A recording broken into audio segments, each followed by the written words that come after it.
Nous allons lire du chapitre 3 de l'Apocalypse et verset 7. Donc le livre de l'Apocalypse, chapitre 3 et verset 7. Écrit à l'ange de l'église de Philadelphie. Voici ce que déclare celui qui est saint et véritable, celui qui a la clé du roi David, celui qui ouvre et personne ne peut fermer, qui ferme et personne ne peut ouvrir. Je connais ton activité, je sais que tu n'as pas beaucoup de force, et pourtant tu as été fidèle à ma parole, et tu ne m'as pas renié. Eh bien, j'ai ouvert une porte devant toi, que personne ne peut fermer. Voici ce que je ferai de ces gens de l'assemblée de Satan, ces menteurs qui se présentent juifs, mais ne le sont pas. Je les forcerai à venir s'agenouiller devant toi, pour t'honorer. Ils reconnaîtront que je t'aime. Puisque tu as gardé mon ordre d'être persévérant, moi aussi je te garderai de la période de malheur qui va venir sur le monde entier pour mettre à l'épreuve les habitants de la terre. Je viens bientôt. Tiens fermement ce que tu as, afin que personne ne te prenne ta couronne de victoire. De celui qui aura remporté la victoire, je ferai une colonne dans le temple de mon Dieu, et il n'en sortira plus jamais. J'inscrirai sur lui le nom de mon Dieu et le nom de la ville de mon Dieu. Amen. Le temps passe et nous savons ce qui est en l'homme a un début et une fin. Il y a aussi la fin de ce siècle. Un siècle qui a été prophétisé. Et Dieu nous demande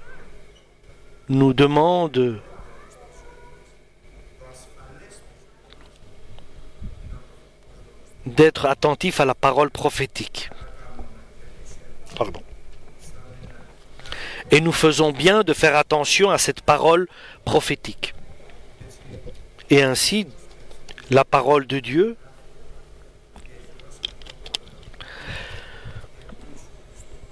et nous savons que cette parole a été inspirée de la part de Dieu. Dieu nous révèle 2000 ans avant que la fin de toute chose est proche. Et pour que nous ne puissions pas nous être égarés et nous tromper vers la fin de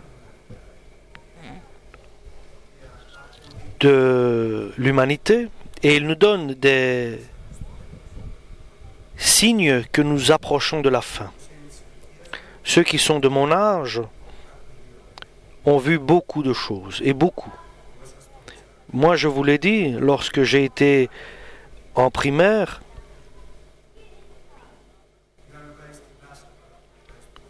nous avons...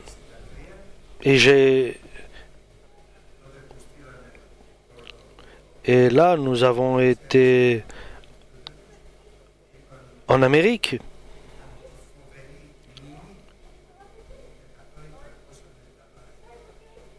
Il parlait d'un ordinateur, d'une mémoire de 100 à 300 mégabytes.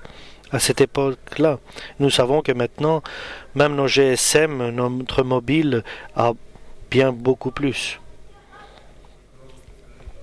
La parole de Dieu nous dit que la connaissance va être élevée, va être grande. Moi, je suis 67 ans, je suis né du 47, et lorsque j'ai commencé à travailler, les ordinateurs étaient comme une chambre, et ils avaient une mémoire de 5 mégabytes. Maintenant, vous allez me dire, certains, vous ne pouvez peut-être pas saisir ces dimensions, mais ceux qui le comprennent, comprennent. Et j'ai beaucoup d'autres choses à vous dire. Ma mère, par exemple, elle l'avait dans une cuve. Et je me souviens qu'il repassait aussi avec des charbons dans un fer. Et nous savons que la connaissance a été élevé. Le frigo, par exemple, et la lampe.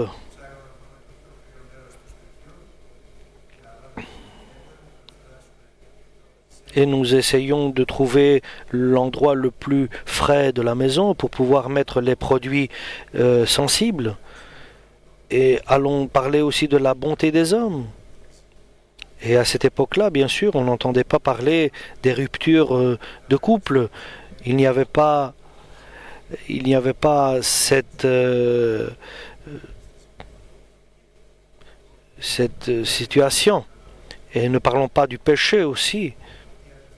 Et le péché va arriver à son comble. Et pour que quelqu'un aille de Grèce en Australie ou en Amérique, il fallait 1 mois en bateau. Mais dans les temps, ils tourneront autour de la terre. Et cela se fait avec les avions. En 20 heures, l'homme part d'Athènes et il se retrouve à Sydney. Et tout cela, bien sûr, ira encore plus vite. Et j'ai parlé des débuts des douleurs. Il y aura la Première Guerre mondiale, et puis il y a eu la Deuxième. Et nous allons arriver à la dernière génération. Et le début de la 3e génération, c'est la construction du peuple d'Israël. Le rétablissement du peuple d'Israël, de la nation, de l'État d'Israël. Ça, c'est un signe. Il n'y avait pas un peuple, un État d'Israël depuis 2000 ans, et ça, c'est le signe que nous sommes dans la dernière ligne droite. Et cela a été fait en 48, au mois de mai. C'est un miracle de la part de Dieu. Et personne ne pensait que cela allait durer. Et pourtant, cet État d'Israël est toujours présent. Et il y a eu les 7 jours. Il y a eu une guerre des 7 jours. Et cet État doit être en place. Et avant qu'ils puissent retrouver leur patrie, mais ce qui s'est passé avec le peuple d'Israël a été aussi quelque chose qui a été écrit. Le sang de Jésus tombera sur eux avec la catastrophe et la destruction des Romains en 70, en 70 après Jésus-Christ. Et le temple a été détruit et ils ont été en exil et en captivité dans le monde entier. Et le sang de Jésus sur les têtes de leurs enfants. Et nous savons que l'Holocauste est un signe de cela. Et c'était la dernière qu'ils ont payée. Et après, ils ont reçu un État, un pays. Et nous savons que ces signes, pour nous, sont importants. Et après 2 guerres mondiales, maintenant, il y a des guerres un peu partout, des conflits, mais il n'y a pas de 3e guerre mondiale. 3e guerre mondiale, ça va être fait dans la septennat de l'Antichrist. Il y a des séismes et la parole de Dieu nous dit que cela est le début des douleurs d'enfantement. C'est comme une femme enceinte qui, à la fin de sa période où elle doit enfanter, et les douleurs sont plus fréquents et plus douloureux jusqu'au moment où l'enfant doit naître. Et à la fin des temps, nous dit la parole de Dieu, viendront des temps difficiles parce que les gens seront infidèles, n'auront pas la foi et ils seront remplis de péchés et de mauvaises intentions. Et il parle aussi d'une voie sans issue où l'humanité n'aura plus de voie de secours. Et bien sûr que l'environnement ne peut plus être guéri, ne peut plus être rétabli, et l'économie va très mal, et cette économie qui existe, mais à cause de cette grande crise économique, et qui obligera, pas dans 100 ans, mais maintenant, quand nous voyons pas, viendra un moment où les magasins vendront gratuitement les choses qu'ils ne pourront pas acheter parce qu'ils n'auront pas d'argent. Et je ne pensais pas être aussi parmi de ceux qui vivront cette époque-là. Et je pense que nous allons vivre une période pareille. Les impasses sont énormes. Les voies sans issue sont grandes. Nous parlons de grands pays comme l'Amérique, Canada, l'Europe. Maintenant que j'ai été en Amérique, il y a une crainte chez les hommes pour l'économie, pour la crise économique qui vient vers eux aussi. Ils l'ont vécu, ils le vivent aussi dans leur quotidien, avec les prêts, etc.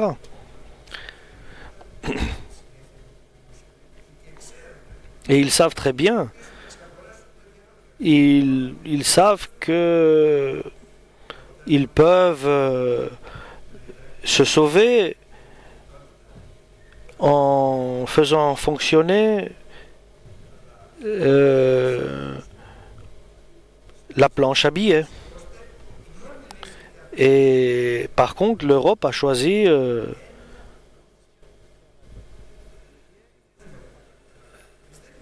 un autre moyen, c'est l'économie, c'est faire des économies drastiques. Et il faut, la seule manière pour que tout cela se change, seulement l'Antichrist viendra changer les choses. C'est incroyable. Et il y a aussi des impasses familiales. Le mariage est un martyre. C'est pour cela que les gens ne se marient pas, puisque nous allons quand même nous séparer.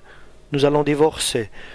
Et les lois changent, comme le dit la parole.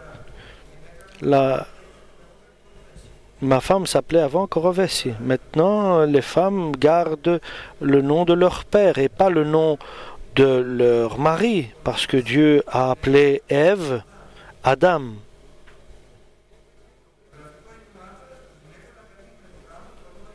Et maintenant, cela a changé. Une femme peut changer plusieurs maris. C'est pour ça qu'elle garde le nom de son père. C'est les lois qui ont changé. Des craintes du ciel, par exemple.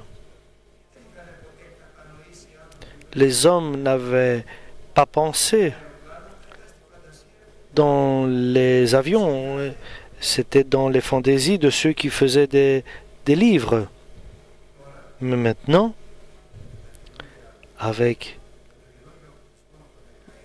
les nouvelles, le nouveau armement qui existe, les hommes ont peur et craignent de ce qui pourrait arriver dans le futur. Ils perdent leur confiance. Et tout le monde tremble d'une guerre atomique. Mais après l'enlèvement de l'Église, cela pourra arriver. Rien ne restera debout. Je pourrais en parler beaucoup. Il y a beaucoup de signes qui nous certifient que l'humanité arrive à sa fin.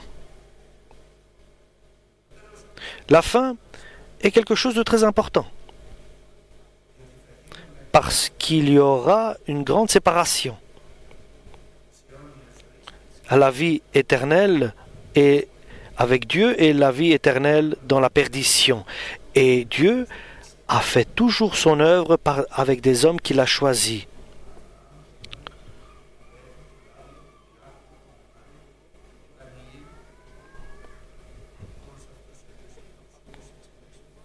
Tous ces gens que Dieu a choisis, il a fait son œuvre et son travail.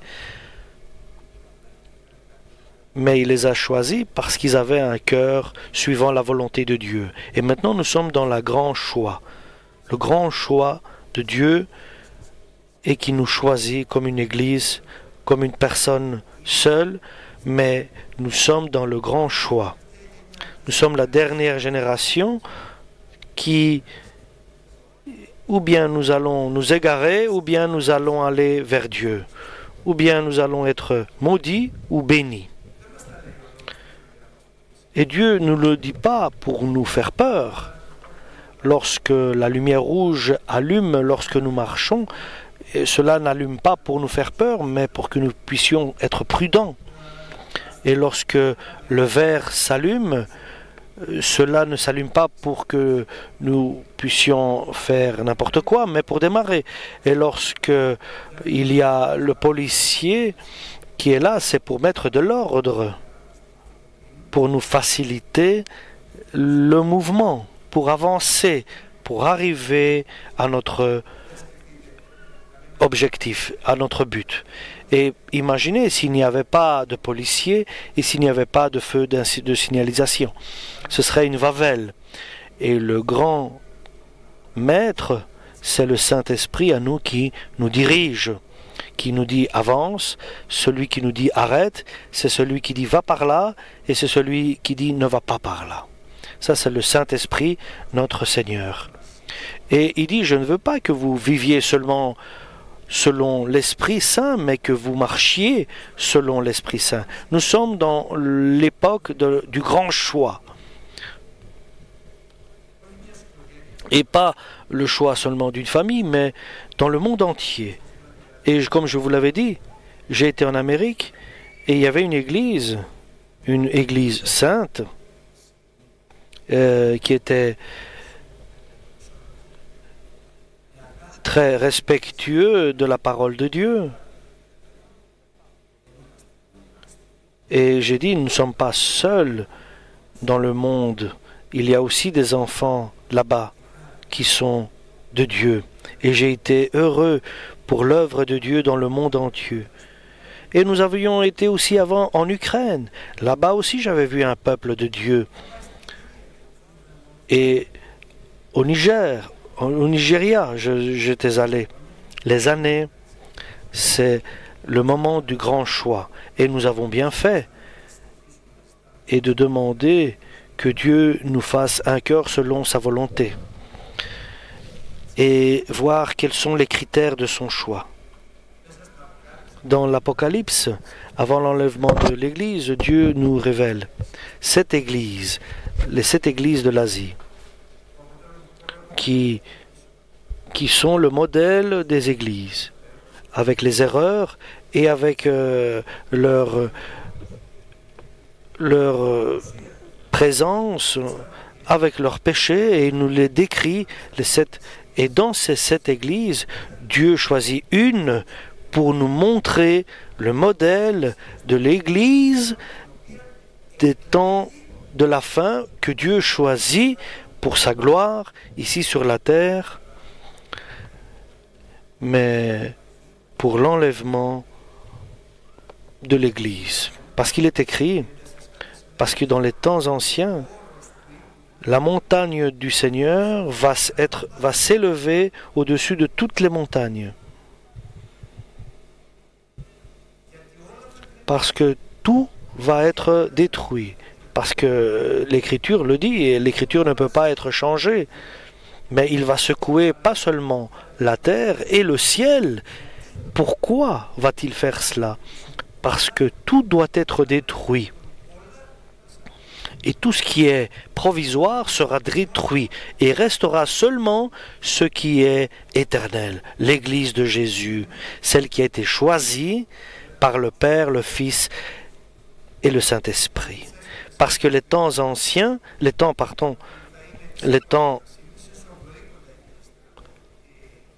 que nous vivons, une est ma colombe, celle qui est pure, la sainte, elle, qu'il ressemblera à sa mère, qui est la première Église apostolique. Et tout le monde verra cela. Et à elle, Dieu rassemblera du monde entier et dira, allez dans ce monde. Et là, il vous enseignera.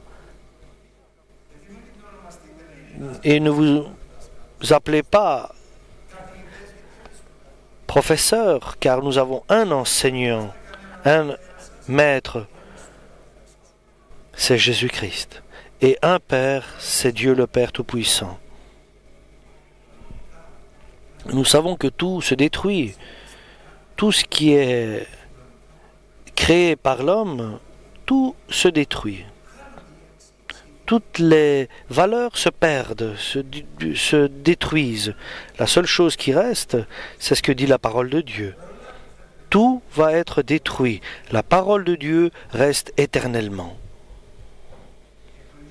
Donc le choix de cette Église, ce n'est pas l'Église d'Éphèse qui a de bonnes œuvres et qui fait des efforts dans son œuvre sociale. Et il insiste dans son œuvre. Elle a un discernement et il sait discerner les vrais des faux. Il a aussi des formes, mais ce n'est pas celle, la bien-aimée. L'Église des derniers temps, celle que Dieu choisira, n'est pas celle de Smyrne non plus. Celle qui résiste lorsque on est maltraité. Il y a des églises qui sont maltraitées, mais ce n'est pas elle, ni l'église de Pergame, qui garde le nom, ni l'église de Thyatire, qui a amour, qui a beaucoup de services, qui a la foi et qui a la patience. Et ces œuvres, les dernières, sont plus grandes que les premières. Mais Dieu fait un autre choix.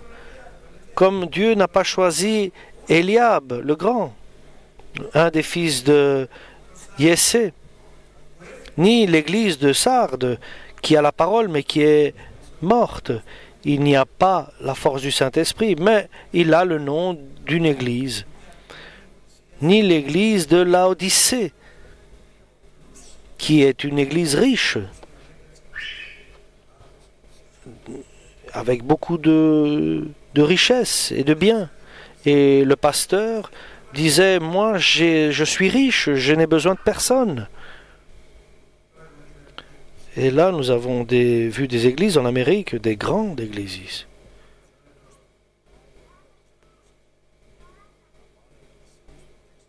Au Texas, là, au Houston, nous avons vu une église où il y a 20-25 000 personnes qui peuvent être installées, qui peut recevoir 25 000 personnes. Mais Dieu n'a pas choisi ces églises-là. Quelle Dieu a choisi? Celle qui n'a pas de force. David, tu as une petite force. Tu n'as pas d'œuvre, tu n'as pas grand-chose à montrer. Tu n'as rien pour être fier. Tu n'as rien pour être recommandé devant les hommes. Tu as une très petite force. C'est pour cela qu'aujourd'hui, qui a une petite force, il est dans les prérogative dans ce que Dieu choisit. Et Dieu, qu'est-ce qu'il a dit?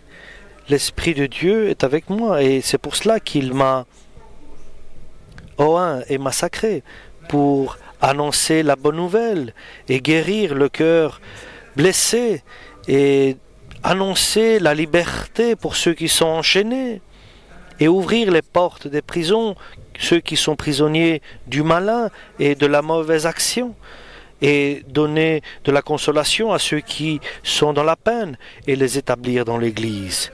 Et là, de changer celui qui est le petit de ce monde et le faire devenir le petit de Dieu. Et de changer celui qui est le faible de ce monde en faible de Dieu, mais nous savons qu'il est le plus puissant du monde, car il a Dieu avec lui. Dieu réfléchit autrement que nous. C'est ainsi qu'il veut que nous puissions réfléchir, de choisir la plus petite et la moins importante de l'Église, comme il a choisi le plus petit des fils de Jessé, David. Et de choisir quelqu'un qui n'a pas l'éducation et d'annoncer cette connaissance céleste. Non, mais il a choisi des pêcheurs de poissons. Il aurait pu choisir des grands théologiens et des grands professeurs d'université. Mais il a fait cela pour que personne ne puisse se vanter qu'il a lui-même cette connaissance. Et Dieu vient dans cette église de dernier temps, il dit, moi je suis saint et le véritable. C'est lui qui est le Christ.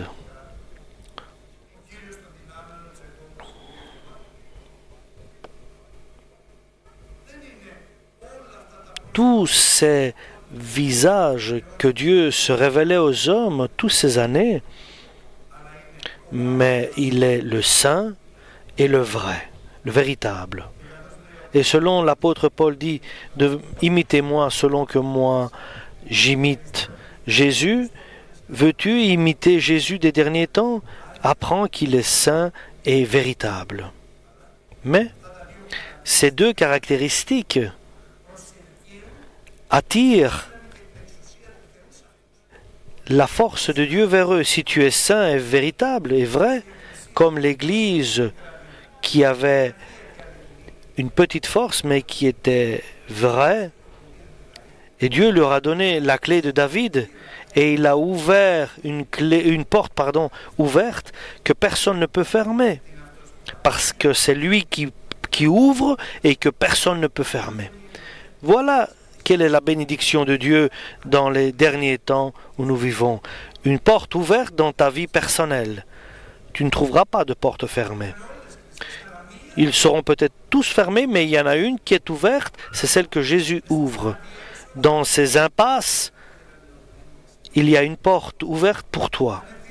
Ce sera une porte ouverte pour ta famille. Ce sera une porte ouverte pour l'Église. Elle fermera jamais cette porte puisque tu as une petite force, mais tu as des caractéristiques, des belles caractéristiques. Tu as gardé ma parole et tu n'as pas renié mon nom. Donc je peux dire avec j'ai trouvé une église. Dieu, j'ai trouvé David, le fils de Jessé. J'ai trouvé une église pour ouvrir une porte ouverte pour la gloire du Père Dieu. Et c'est le Christ maintenant qui crie. C'est une grande bénédiction céleste dans ta vie qu'il y ait cette porte ouverte de Jésus lui-même. Pour tous les détails de ta vie, pour les choses sensibles, pour ta vie spirituelle. Parce que cette porte que Jésus ouvre, personne ne peut la fermer. Si tu continues à une bonne suite et tu gardes la parole de Dieu et tu ne renies pas la parole de Dieu, à partir de là, puisqu'il y a une porte ouverte, c'est une grande bénédiction. Pour tous ceux qui disent juifs et qui ne le sont pas, mais c'est une synagogue de Satan parce qu'ils mentent. Ils vivent dans le mensonge. Ils ont fait un échappatoire, le mensonge et le vol et tout ce qui est mal. Et ils disent qu'ils sont une église de Jésus. Tous ceux-là, moi je les aime. Mais je vais leur changer leur cœur. Je vais les mener par la porte ouverte et ils viendront adorer Dieu le vrai avec toi. Nous avons un Dieu adorable. Alléluia. Un Dieu qui est bon. Mais fais attention, il y a aussi une autre caractéristique à cette Église. Parce que tu as gardé la parole, ma parole, avec persistance,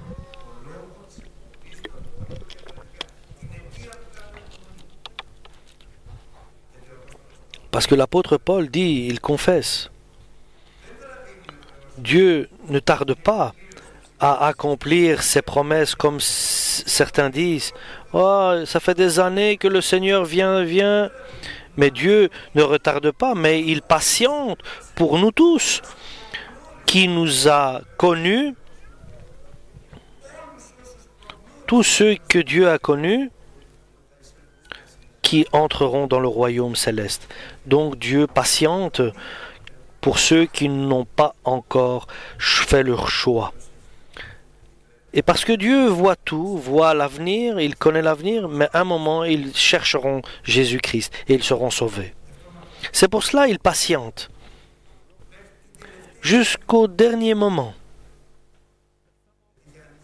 Donc s'il serait venu avant 35 ans, moi je ne serais pas s'il serait venu 10 ans plus tôt, il y a certains parmi vous qui ne seraient pas ici. S'il serait venu un mois plus tôt, il y en a beaucoup parmi vous qui ne seraient pas là. Mais lorsqu'il viendra, il décidera, beaucoup viendront prier devant Jésus lorsqu'il va détruire tout ce qui est provisoire et laissera debout ce qui est éternel. Mais avant, fais attention de garder la parole de la patience, avec patience. Ne te mets pas en colère à cause de ces gens mauvais. Et souviens-toi de l'apôtre Paul qui disait que moi j'étais quelqu'un qui maltraitait, mais dans mon zèle de faire le bien. Et il y a encore beaucoup de personnes comme Paul, l'apôtre Paul, qui sont dehors, mais qui n'ont pas encore connu Jésus-Christ. Nous voulons voir de meilleurs avec nous, pour que la parole de Dieu soit glorifiée.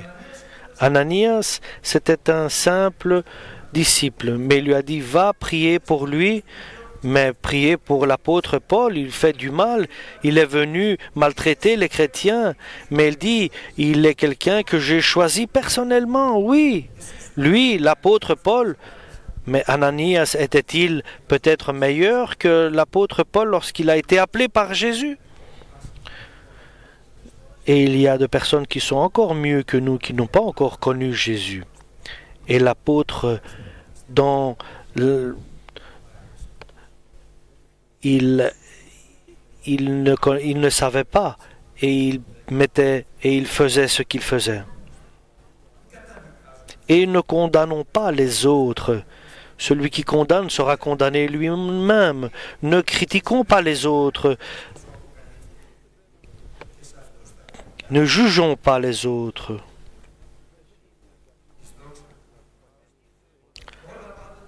Tout pour sa gloire. Et fais attention.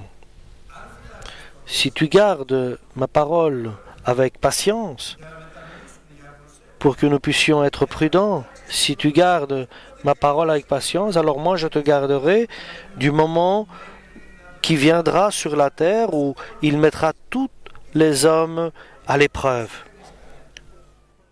et ne sous-estime personne, car tu ne sais pas qui Dieu a choisi.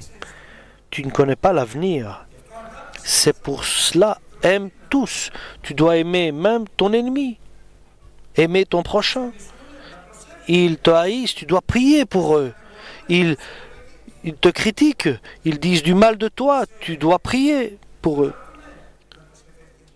Et s'ils font du mal, ils te font du mal, tu dois leur faire du bien. Alléluia.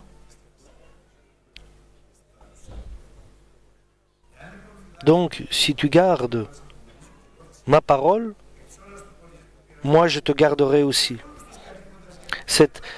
Et les épreuves viendront sur tout le monde dans cette Wawel. Et le pouvoir dans ce monde, c'est le diable qui l'a, mais il y a aussi l'Église à laquelle la tête est Jésus-Christ, lequel a dit « À moi a été donné tout pouvoir sur la terre et sur le ciel ».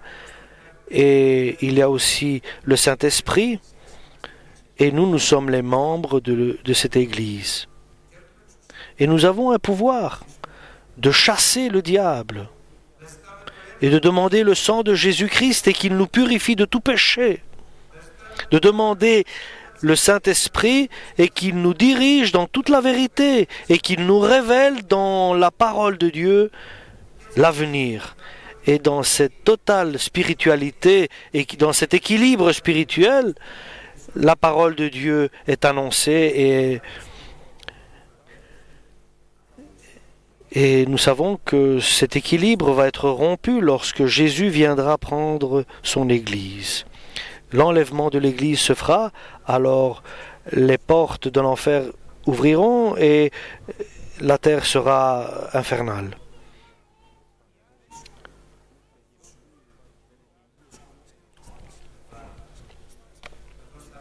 Et selon qu'il y aura dans le monde entier la souffrance qui est jamais venue et qui viendra. C'est pour cela, le Saint qui est vrai, que dit-il à cette Église qu'il a choisie? Je vais te garder du moment qui viendra mettre à l'épreuve tous les hommes. Lorsque le péché sera à son comble, car il n'y aura personne de saint, alors puisque l'Église sera enlevée. Nous voulons donc que Dieu nous choisit, non seulement pour vivre dans sa gloire, mais bénéficier de l'éternité déjà avant la révélation de Jésus. C'est pour cela, garde très bien ce que tu as. Qu'est-ce que tu as? La parole de Dieu, l'Esprit Saint, tes frères, l'Église. Tiens cela très bien, très fort, car tu es en danger, tu risques, parce que si tu ne sais pas que ce que tu as, c'est une grâce de Dieu, que quelqu'un d'autre prenne ta couronne de salut. L'apôtre Paul dit, j'ai fait mon bon combat, mon effort, j'ai terminé mon chemin, et ma foi, je l'ai gardée jusqu'à la fin. Et jusque maintenant, il me reste qu'une chose, c'est la couronne de justice que me donnera Dieu le Père par Jésus-Christ, là-haut. Et pas seulement à moi, dit l'apôtre Paul, mais à tous ceux qui aiment de tout leur cœur la révélation, l'épiphanie de Jésus-Christ. Celui qui a des oreilles, qu'il entend ce que dit l'Esprit à l'Église. Amen. Nous remercions Dieu pour la parole de Dieu. Alléluia.